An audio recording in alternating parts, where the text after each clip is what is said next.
talk about coronavirus? Should we talk about your coronavirus experience? Yeah, we can do. My sister has had coronavirus. Hey! High five. So how was it for you? So it was pretty nasty. Yeah. So basically last Saturday, not Saturday just gone, the one before, I was saying to Smidge and Ollie, I was like, is it not really, really cold in here? Like I was having like cold sweats, and I was just feeling really off, and I got really short of breath, and I thought I was having a panic attack. I was saying to Smidge, I feel really anxious about this corona situation, like I think I'm getting anxiety about it, which was really strange because I was saying like in my mind I wasn't anxious, but my body was just reacting in this weird way. And I went to bed and I kind of was like like having a bit of a thing, and then in the night I just kind of like bucketed sweat. I absolutely stank. I had this like fever, and then it dawned on me that it probably wasn't anxiety after all.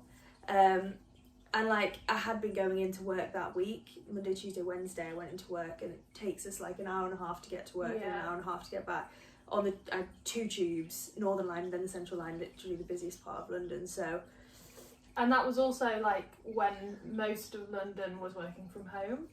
Like most people were being told to stay at home. By that point we weren't officially in lockdown, but it was like you should be staying at home. Yeah. So yeah. So I think that was probably where I got it from. Mm-hmm. But yeah, it was just pretty nasty. And it kind of came on slowly, gradually, and then all at once.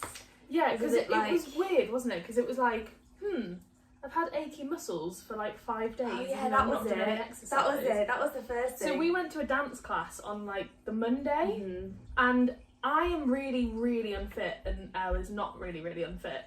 And I recovered from that class within about 2 days maximum. And Elle was still complaining about aching from that class on like Friday. Yeah. And we were like, that's weird. And then obviously on the Saturday you've got the cold and then everything else. It was the achy muscles that started first on the Friday. I was like, God, Lydia, your leg's really hurting. Like it was more than an ache, it was more like pain. I remember that whole Friday night I was awake in my room because I couldn't sleep because my muscles hurt so much, and I was like out in my room like stretching out my legs thinking like, why on earth have I got such bad muscle pain? So, but now it all makes sense, obviously. Yeah, I also had a really, really bad migraine in that period where I had the fever. It was like a 3-day thing, I would say. I had a really, really bad migraine, and I never get migraines. So that was new, and I couldn't really look outside. I was like walking around like this. It's worth saying at this point that neither of us have ever had the flu before. Yeah. We've just never had the flu. So all of this was completely new, I think, which made it quite clear that it wasn't just a flu, because it would be very coincidental if you just suddenly got a flu. Yeah. Which is why we think it was coronavirus, because it was completely different it was the most ill you've ever been, probably, wasn't it? Yeah.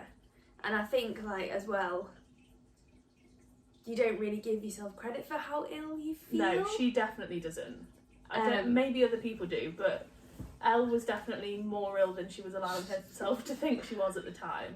That's for sure. Yeah. And then, like, to be fair, we're saying this like it's like well in the past. Literally 2 days ago, we were waiting for a paramedic to arrive. Yeah. So this has been like a serious thing.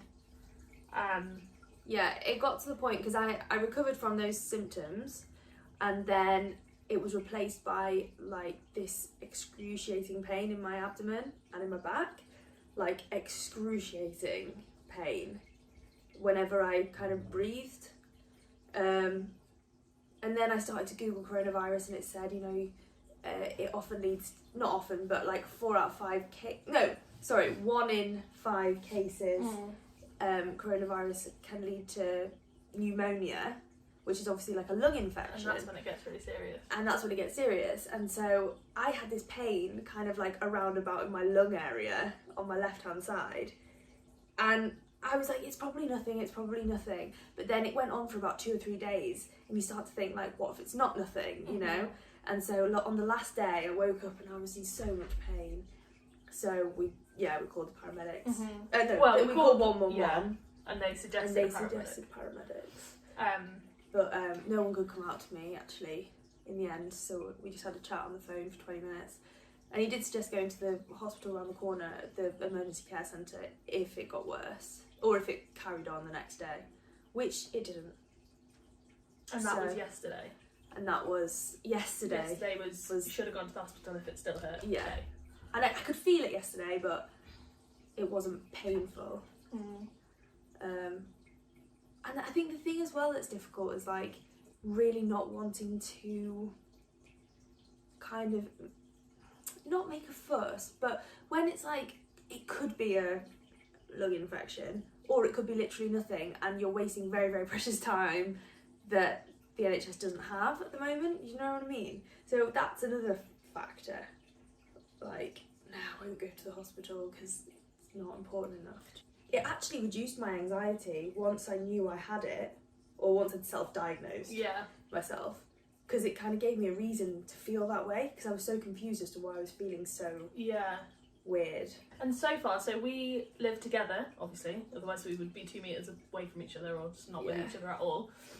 But we live together with my boyfriend also, and neither of us are showing symptoms yet. We're on like day 10 or 11. Yeah. Since Elle first showed symptoms. And we're supposed to self-isolate for 14 days. So we've got 4 days left. And so far so good. We're not really feeling any different to normal. I really hope so. But we have seen a few like tweets and stuff, which obviously can't always be believed, but we have seen a few that say that it's kind of like day 14, day 13, day 14. So, I mean, we'll see. I mean, the thing is that once I started to show symptoms, I was like, I'll stay in my room. Yeah, but then obviously it's the before you show the symptoms, you don't know how long you've had it for. Yeah, and obviously like we live in a small, relatively small flat with one bathroom, so we were still sharing a bathroom, and the advice is don't share a bathroom if someone in your household has symptoms. So there's a few things that like you just can't do if you're not in that situation, like in a situation where you can do those things. Yeah. So I mean, we might get it, but you know, you just don't know, do you? No. I mean, I'm hoping, because I do tend to go into my room in the evenings, like, and you tend to have, I mean, we don't cuddle, we don't. No, we're not in like close proximity all the time. So. No, that's true. That's true. Who knows? But yeah, it's been a crazy week. I didn't move from my bed apart from to go to the toilet and to maybe get some water and stuff for a week straight. Really, I didn't really have the energy to do anything, which is the most scary thing. Just completely lethargic and have no energy whatsoever. And Lydia would come to my door sometimes and just check I was still alive and deliver me like 4 2-litre bottles of water, just drop them at my door, at the end of the door, paracetamol, throw in, like caged animal. Get out. I remember being really torn when you were on the phone to 111 and she just said, I think we're going to send the paramedic, and I could see that you were starting to cry, and I was like, do I cross the barrier into her room or do I stay on my like self-isolation doorstep kind of thing? Yeah. And we've all taken it so well. Elle went for a walk yesterday and Mum tried to ring her like 3 times and then was convinced that she died on her walk. I had a little cry. You had a cry? Yeah, one night, one of the nights where you had the pain, I sat here on the sofa and just cried. And I was like, I don't think I can go to sleep, because I was so worried that you were going to like stop breathing overnight. Really? Yeah, I had like a proper breakdown about it. Oh. That's so sweet. And then we watched TV for like an hour or 2, just in case. That was the night that I was like, text me if you need anything, and I was really like, text me. And I had my phone on next to me and we watched TV for a few hours, and then I was like, okay, this is silly, I should probably go to sleep. Oh.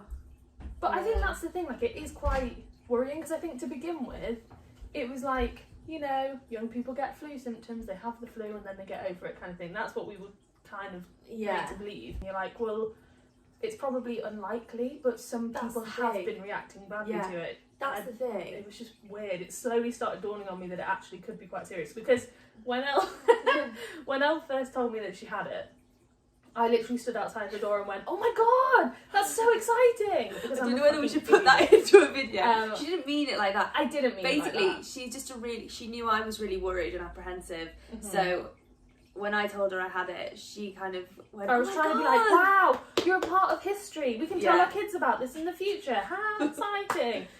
Which is exactly the reaction I actually kind of needed in that moment. So, But like, I went from that and being like, "She's gonna have the Mm. flu and it'll all be fine," to like 7 days later having a breakdown because I thought you were gonna die in your sleep. yeah. So it was I quite did, intense. to be fair. I went through the exact same process. Yeah. Maybe your virus infection was quite badly timed, because you had it when we went into lockdown, when we started hearing about, you know, them building more hospitals and there not being enough beds and like people dying under the age of 40, and like we heard about all of Yeah. that very close to the time you had it. Yeah. Whereas I feel like if you'd had it like 2 weeks earlier, Mm. we probably would have been like, "She's gonna be fine," you know, because Yeah. we hadn't heard those stories yet. Yeah.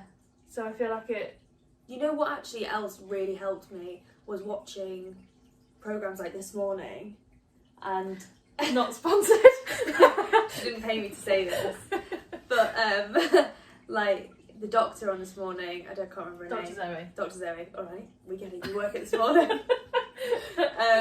She had it, and she had said how she'd been feeling, and this was like a week ago now, while I was in the throes of it, and just hearing her talk about, because I hadn't had a cough, and I was like, what if this isn't corona? What if this is something else?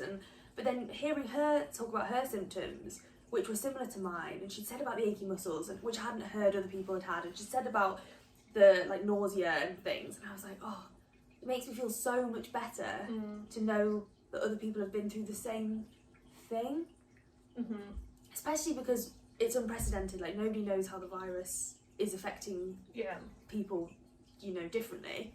So that was really, like, just seeing other people who've had the thing, and she was on day 10 and she was like, yeah, I still feel lethargic, I still wouldn't go for a run. And I was like, oh, that makes me feel better, because I'm, you know, the recovery process was really quite slow, I felt. So that made me feel so much better. I'll leave a link to that video in the Yeah. description, Yeah. because I think I posted it, didn't I? I probably posted Yeah, it. you did. You did. And also, while you're over there, feel free to subscribe to the channel, because that's my job. I run that channel, so. And I think like we've got to remember the good stories as well. Like there's an 101-year-old man in Italy, I think. Have you heard about him? Was he the veteran? And he's survived the Holocaust, Yeah. the Spanish flu, and now this. He was 101. And 101. So, That's that. That's the coronavirus Corona over and out. experience. Cool. Cool. Should we end this one? I think so. Peace. Peace out, guys. Don't get Race to the coronavirus. camera. Stay at home.